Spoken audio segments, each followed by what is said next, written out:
All right, with the meeting, please come to order. We have a quorum here.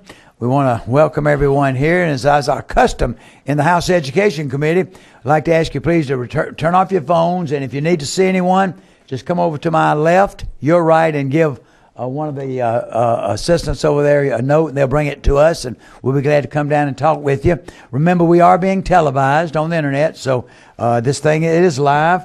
And do we have any visitors? This is the first time you've ever been to one of our meetings. Please stand up. We want to just recognize you. This is your first time you've ever been here. All right. Do we have any teachers? Any teachers here today? All right. Well, I know a lot of you have been teachers. Well, we're glad you're here. And to start off, I'd like to ask if we could to open with prayer. Representative Chairman Benton, would you please lead us in our prayer, please? Okay. Bow our heads, please. Gracious Heavenly Father, we thank you for another day. We ask your blessings on this committee as we go about the work of the state. We ask that you give us traveling mercies as we go about the business of the state and these people as they return to their homes. In Jesus' name we pray. Amen. Amen. Thank you. All right. Today we have a light agenda, but it's very important. So at this time, I'd like to ask Representative Dudgeons, our Vice Chair, if he would. We have several pieces of legislation that have been added to the committee. So if he would at this time, please make the assignments to the subcommittees. Thank you, Mr. Chairman. House Bill 969 by Representative Tom Taylor related to ad valorem taxes over 20 mils goes to academic support. Representative F. Strachan has a Georgia Special Needs Scholarship Act, goes to academic innovations. That's House Bill 1013. House Resolution 961 by Representative Waits, which I'm not sure we did before, but just in case, it's related to driver's education training courses, funding, academic achievement. Representative Sharper's House Resolution 1253, which is now an urging resolution related to the safety in the baseball dugout, academic support, House Resolution 1253. House Resolution 1269, constitutional amendment related to the Opportunity School District by Representative D. Dawkins-Hagler, goes to academic achievement. And then House Resolution 1342, requesting recess time, Representative Douglas, goes to academic support. Those are your bills, Mr. Chairman. Thank you. 1342, House Resolution by Representative Douglas. Now, you do realize we're trying to give everyone a hearing, and please, chairpersons, realize that I instruct all of the authors of these bills to contact you for a hearing. It's up to you to schedule it, and then up to you to decide what to do with it, whether to move it on, hold it, hear it, and whatever. So we'll ask them. And I encourage you to try to have these hearings within the next week, because we are approaching the end time, you might say, when these things need to be passed if we're going to move them out. So we need to get them passed where we can move them over before the 30th day. All right. At this time, we would like to thank everyone for our, and especially Sheena, for our wonderful dinner. It was nice, and we appreciate all of you who attended. Had a very good time, and want you to thank you so much for what you did there.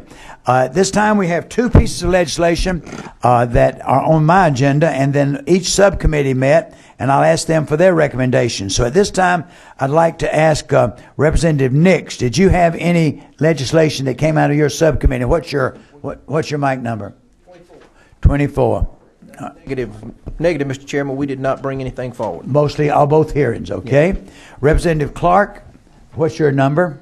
18. Did you have anything? Mr. Chairman. Yes, we did. We had House Bill 895 by Representative Mayo, and at this time it was tabled for further look at that bill. And House Bill 864 by Representative David Casas, and it has to do with Move On One Ready, and it was a due pass.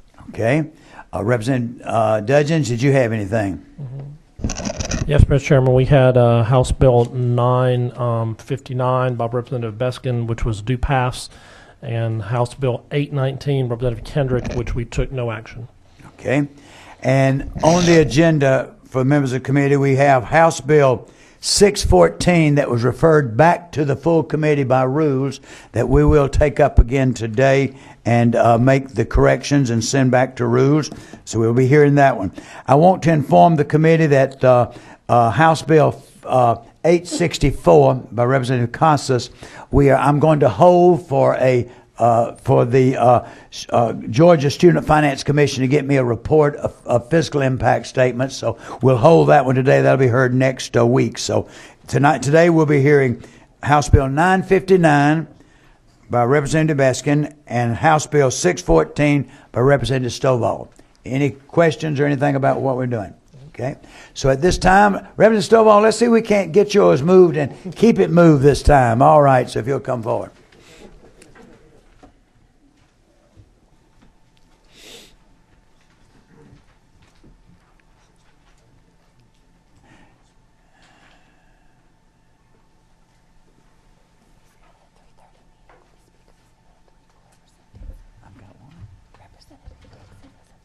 Good afternoon, Mr. Chairman and members of the Education Committee. I'm back before you again from a recommendation from the Rules Committee for changing of language. If you're looking at LC 33643-1S, that was the legislation that was passed out of the full committee. And what the recommendation was to remove the word pilot out of each one of the lines in the bill. And so the LC 3365116S is the one that we'll be looking at today. But it was only to remove the word pilot out of each line of the bill, so that it doesn't do anything as far as change the way that the still being optional for the local school districts or the local schools that want to participate with the allowing the video cameras in the special needs classrooms that are self-contained. And yeah, I think that might have been it. Do I have any questions? Any questions on House Bill 614? All right, 27. Thank you, Mr. Chairman. Chairman Ben? Whose suggestion was it to take the word pilot out of the bill? Representative Jones. Speaker Okay. Pro Tem Jones. That was one of the reasons that Rules sent it back. They said it's not a. Is that right? Yes. She was saying that a lot of the state has gotten away with a lot of pilot programs, and so a recommendation was to remove the word pilot out of the bill, and also to remove the sunset date out of the bill as well. Other questions, Chairman? Okay. Anyone else? Okay. All right. That's right. The sunset is still in there. So what is your recommendation? So what are you recommending? My recommendation is to remove the sunset out of the bill. So you're recommending that the bill, that LC 336516 substitute, presented as it is, and you're saying you want to amend it to take the sunset out of it. Is that correct? Correct. Strike line 51. Strike line 51 is what you're saying. Is that correct? That's correct. Is it 51? Yes. Yes, right. 51 out of it. That's what you're recommending. Yes. So everyone understand, all right? 22, Representative Dixon. Chairman Dixon. I would still request that we leave line 51 in. All right, Representative Dixon saying he still requests we leave. I'd like to ask, Betsy, I did speak to you about this, and I hate to put you on the spot, but we did talk about that, and what was your statement for thinking we did not need that in there? Well, it's just typically not in a code section unless it is a pilot program or something the legislature is sort of trying to see if it's going to work. So it's a little bit unusual to have it there. It certainly can be there, but it is unusual. All right, okay. Your comment, all right. Number 17, all right, Representative Maxwell. Well, I was just pointing out that it was still in there, but since this is entirely voluntary, it's an entirely voluntary program for the school systems if they want to do it, no pressure at all. I don't know if there'd be a problem in striking the sunset provision. I don't think it'd be a problem. Striking the sunset, yeah. But I'll defer to my Chairman Dixon down there. No, okay. Chairman Dixon, then I'll come to you. I mean, I would just say, even though we've taken the word pilot out, in essence, it is theoretically, I mean, in practice, it still is a pilot of sorts. If no systems take advantage of this, then we don't have to worry about piece of code laying around in there. And Mike's not going to be here in a few years to add it to his Title 20 Christmas tree. But you will, and I will. And if there are systems that take advantage of it, we simply, in a few years, either extend the sunset or remove the sunset. But we pass an awful lot of bills that might not be used by anybody, that may have no longevity needed, and yet they stay out there in the code. This gives us the chance automatically to have it removed if it's not going to be used. It's my understanding that some systems are doing this already. Is that correct? Well, they don't have the exact cameras in the special needs, but there are school systems that are utilizing video cameras in it. And so I think that with putting a sunset on there, you would kind of be handicapping those districts that end up participating. We've gotten a lot of ones that are interested in participating. And what if it starts being very successful, and then we didn't realize that, oh, the sunset is on there, and then it kind of puts a stopping point in there and something that could be going very well. Right. Representative Dudgeons? Yeah, my only concern would be, and this would be a legislative council question, let's pretend that somebody does take advantage of this and has had this program set up, and then the legislature forgets that there's this sunset in there, and then it's the year 2022, or all of a sudden are they in trouble? In other words, that would be my question.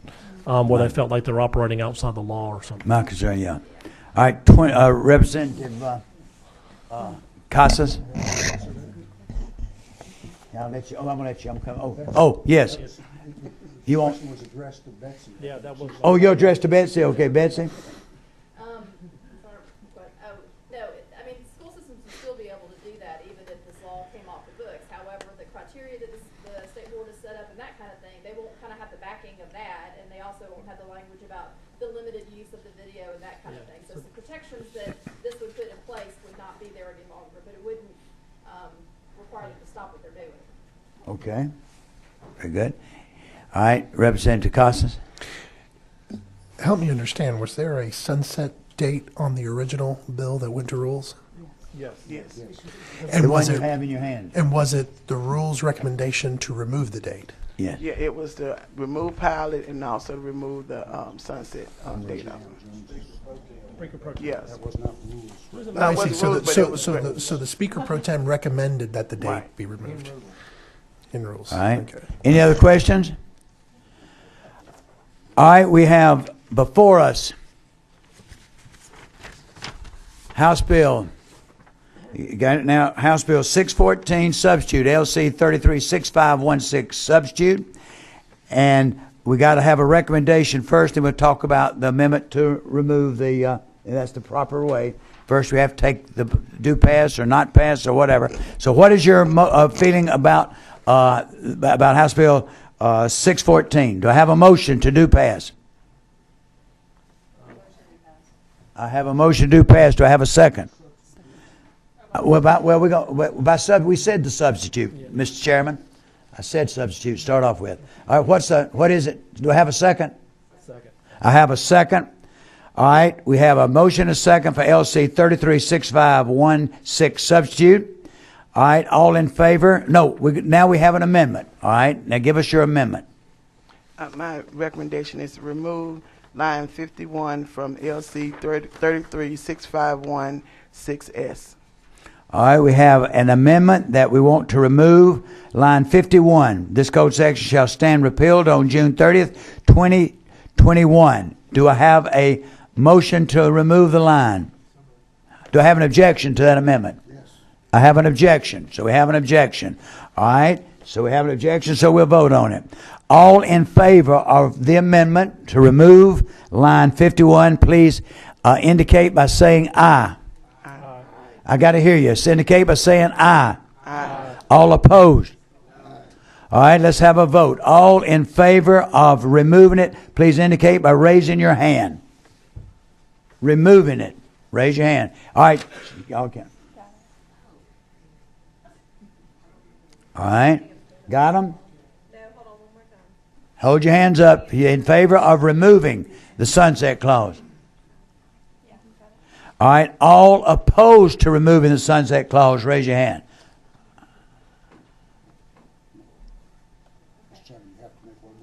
All right, wait, all right. All right, what's that count? 9 and 4. All right, that the amendment passes. What was you want to? All right, number 22. All right, Chairman Dixon. I think you've got to move the quotation mark that ends that line back up to line 50. Yeah, you're right. Betsy, Yeah. is that? And we also have to take some language out of it. All right, tell us what now, Betsy. On lines 4 and 5, we'll also strike the provision that says to provide for automatic repeal and a semicolon. And then, Representative Dixon's right on line 51, we'll move that quotation mark at the end of the. Yeah. I think that was all part of. That's part of that. Stovall's motion, original I motion. think it's right. Is that correct, Reverend Stovall? That's part of your motion? As stated. Okay. Betsy, that was part of her motion, I think, wouldn't you think? Okay. Would you agree with me, Chairman Dixon? Yes. Okay. Okay. This is going over from the $33 million. Okay. All right. Next. Any other questions? All right. So now we're going to vote on the bill as amended. So now House Bill 614 LC 3365-16 substitute as amended. All in favor, please indicate by saying aye. Aye. All opposed, like sign. It passed. Okay, back in rules. All right. Now let's have, Mr. Chairman, let's go to House Bill 959. Representative Dudgeons, if you would please explain what this bill does. And then tell us who did. All right. Well, I will explain to the subcommittee recommended do pass, and Representative Beskin will present the bill. All right.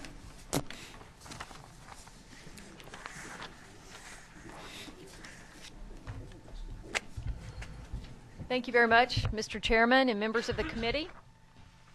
I bring to you today the substitute to House Bill 959, that is LC 336515S.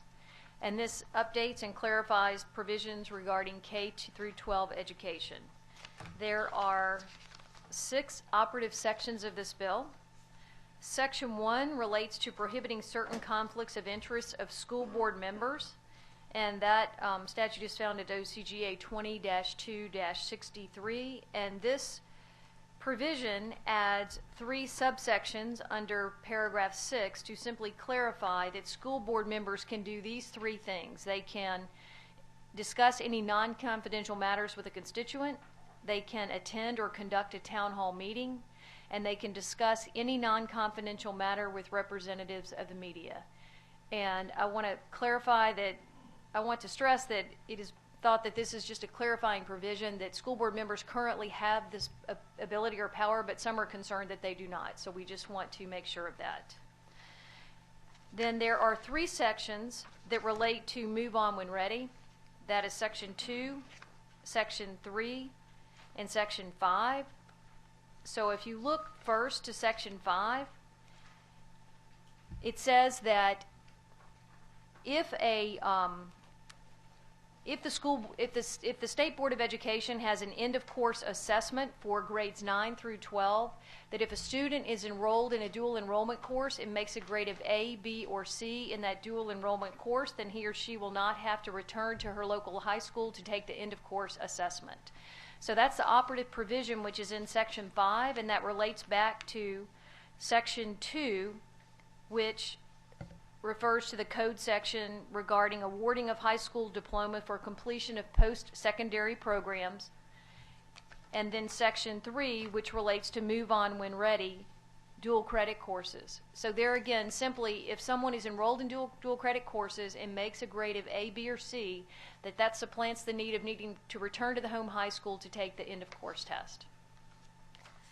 The other 2 sections relate to GOSA, the Governor's Office of Student Achievement, and these are found in sections 4 and 6. First, section 4 relates to the annual performance evaluations. GOSA maintains a database that studies educational outcomes, but until now, the Department of Education and GOSA have not shared this data.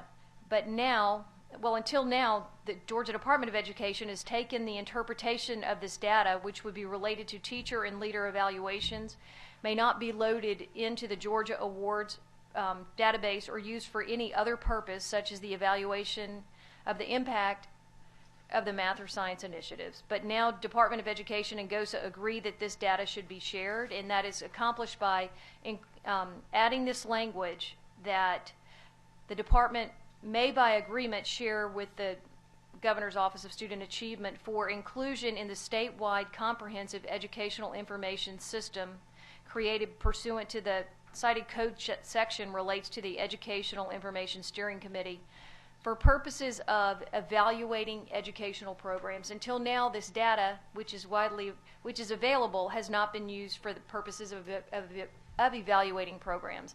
And there are a lot of protections of this data in place, and no personally identifiable student data is shared with other agencies other than the agency whence it came. So that is Section 4. Section 6, also related to GOSA.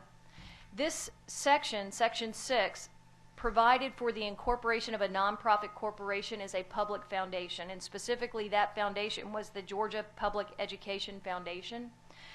Currently, the statute, which is OCGA 2014-26.1, at paragraph 7, provides that this nonprofit corporation cannot receive or hold title, fee simple title, to real property.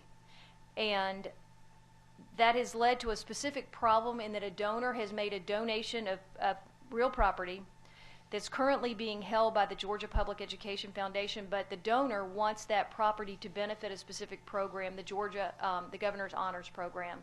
So by striking this paragraph, it will allow that transaction to take place. And as I understand, Georgia Honors Program does not intend to hold this property, but they just intend to get the property, sell it, and realize the proceeds of that sale. But with this paragraph 7 in place, they're not empowered to do that.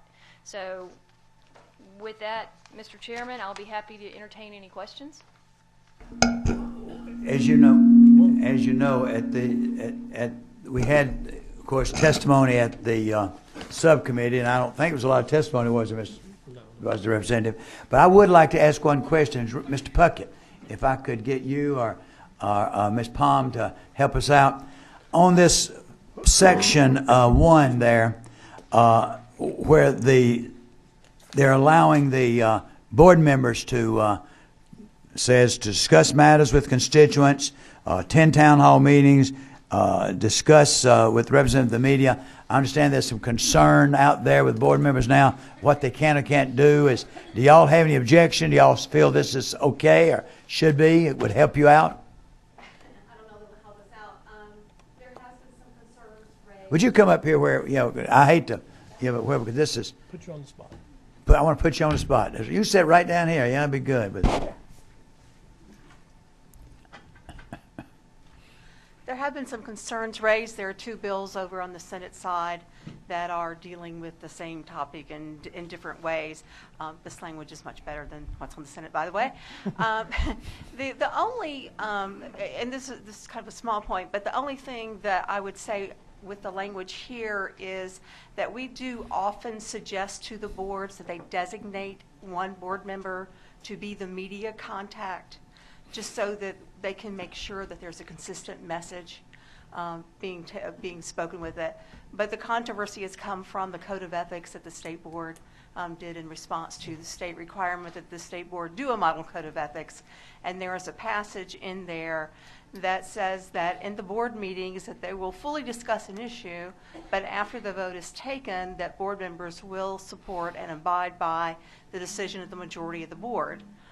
And for those of you who were here in 2010, you remember a piece of legislation that passed on school board members, and putting the pieces together is actually what causes the greatest conflict, because they all had to adopt a code of ethics, at least at a minimum the state model. Annually, the board members have to sign a disclosure that they have complied with the Code of Ethics and send it to the department. When they qualify to run for office, they have to sign an affidavit that they are aware of the Code of Ethics and presumably will follow it.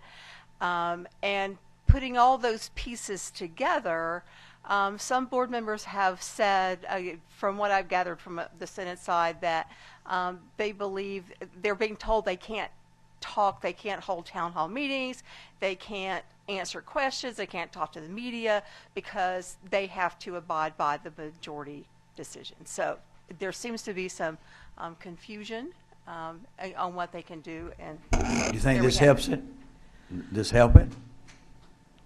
I don't know that it actually helps it. I think that what we have is a communication issue more than anything else, and an education issue. Clarify. So yeah, so I don't think it hurts it. I just remain there. So, Exactly. yeah. Representative Dudgeon. Yeah, thank you. I've talked to Ms. Palm about this. This is near and dear to me as a former school board member, and I've had 2 representatives who told me that they're have been to meetings in their area, Rotary or something like that, where school board members had said, no, I really can't answer your question. You have to talk to the superintendent all the time. I can't talk to the media. I can't do town halls. And so the representatives, and they say, well, then we need to elect the local school superintendent. And I'm on record as saying that's the dumbest idea in the legislature, is to elect a local school superintendent. Now that I'm running for re-election, I can say things like that and not get in trouble. But there's Senate Bill, I guess, 84 back in 2010, it was a reaction to the Clayton County debacle with their accreditation problems. And if you read the report about their accreditation, it was pretty sad. And a lot of stuff they did was really bad. But one thing in there was actually talking about town hall meetings. And I remember as a school board member reading that. I wasn't in the legislature. I was like, really?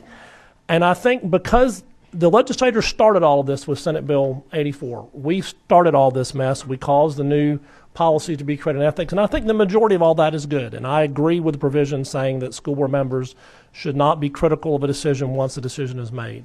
But I think since we started this as a legislature, we need to make sure that we're very clear that we say that we didn't intend as a legislature to take an elected official's right to any of these things off the table. And that's why, Mr. Chairman, I'm pretty passionate about this. I think that we should keep it in the bill. Right. 14, who is that? All right, Reverend Stovall. All right. I concur with Representative Dudgeon. From a representative from Clayton County, I was not elected at that time with the accreditation, but was a parent with 2 kids in the school system. And even now, with a lot of things that are going on in my school district, I think it's only right for the public to know and understand what are some of the things that are going on at the school district level. A lot of times parents cannot get to the board meetings, and other times you have just regular community people who don't have kids in the school system but are paying taxes to educate our kids, and they deserve a right to know and get a full understanding of what's going on. And I remember asking several of my board members why you all don't do town hall meetings. I said, you're elected just like I'm elected. And not just like I have to give account to my constituents, I feel the same way with you all. Oh, we can't do it. Oh, we can't do it. That's against our code. And that's dividend into day-to-day operations. And I'm still, why is it dividend into day-to-day operations? You need to be able to answer to your constituents. So I definitely support this bill and appreciate you, Representative Baskin, for bringing this bill forward. All right, I'll be right back. All right, 27. All right, Representative 27. All right, Chairman. I had a question about a different section of the bill. Okay, let's finish this. Okay. And I'll be right. All right, Representative Dudgeon. I want to point out very quickly that the Fulton County Board, which is an outstanding board, has a very successful model of having community town hall meetings with board members in their areas. Okay, very good. All right, thank you. If you could just may have another question, just thank you so much. Anything else? All right. Any other questions for Mrs. Palm? Thank you so much. All right, Representative Chairman. I had a question about Section 6. Chairman Dixon had a question about line 25 through 125 through 127, whether or not we, if this was something that we needed to do, and he was going to check with Legislative Council to make sure we weren't opening up a can of worms by deleting this section.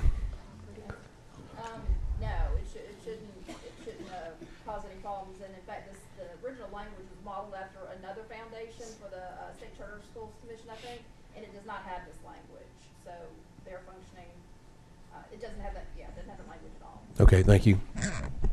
Any other questions? 23, that's, all right, Representative Casas. I guess just piggybacking on Chairman Benton's question and Dixon, maybe for Legislative Council, would striking this section for nonprofit corporate, or I guess any deals that are currently being negotiated, will that, by striking this section, affect those particular? Well, there shouldn't be any deals being negotiated. Because it's prohibited. To do it, Okay, all right. There could be discussions, I guess. As soon as Right. this passes. I'll give a little history of that, Mr. Chairman. Okay. It shouldn't affect it. It would, if there are discussions going on, it Right. would help that. You're right. Okay. Representative Casas, I think Representative Dudgeon can give you a little insight. I'll give you a little there. history. This nonprofit foundation was in one of the Chairman Dixon's favorite big giant Title 20 bills a couple years ago, and the Senate added this provision out of concern that they didn't want any nonprofit foundation to become my memory is right, become a big giant thing that got office space and became its own sort of bureaucracy. Right. And that's the intention of not holding the title. But as council said, the other foundations we set up don't have this. And I think, we talk about unintended consequences. I think the intended consequence of having this language was to stop it from being a big bureaucracy thing. But the unintended consequence is we've got a great piece of property being done in a governor's ombuds program that could help the kids, and we're statutorily unable to deal with it. Okay, very good. Thank you. All right, any other questions? All right, I see none. Do I have a motion? I have a motion do pass. LC 436515S. Substitute, all right. Do I have a second? Second. All over the place. All in favor, please indicate by saying aye. Aye. All opposed, like sign. Good job. Go to rules and get it out. We're ready to go there. Thank you. I want to encourage everyone on the Education Committee now. Several of you members have pieces of legislation you want heard. I encourage you to contact the chairs or the vice chairs, especially the chairs, to ask that your legislation be heard. Several members of this committee have some things you want heard, so please do that for your hearing. Now, listen to me very carefully. There is a piece of legislation. Was it heard? I'll ask I'm not sure. I think in the Senate today they did hear Senator Liggins 340. They did hear that today. I think. Did they pass it? No, it just was a hearing, I think.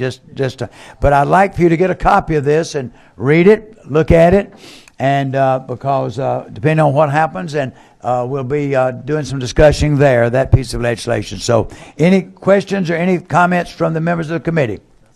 Any questions or comments from members of the committee? If not, we are